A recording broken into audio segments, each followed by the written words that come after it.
Bro, I think I'm done. I've tried everything, still no results.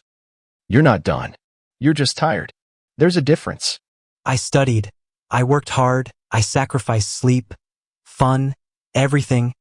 And still, it feels like I'm stuck. Like nothing's moving. Do you know how a seed grows? What does that have to do with this? It sits in the dark under the soil. No one sees it. It struggles silently. And then, one day, it breaks through the surface. You're not failing, bro. You're growing. Every time you feel like giving up, you're one step away from the breakthrough. Yes, keep going. Even slow progress is progress. Winners don't quit. They rest, then rise again. If you're watching this and feel like quitting, don't. You're closer than you think. Keep believing. Keep moving. Your story isn't over.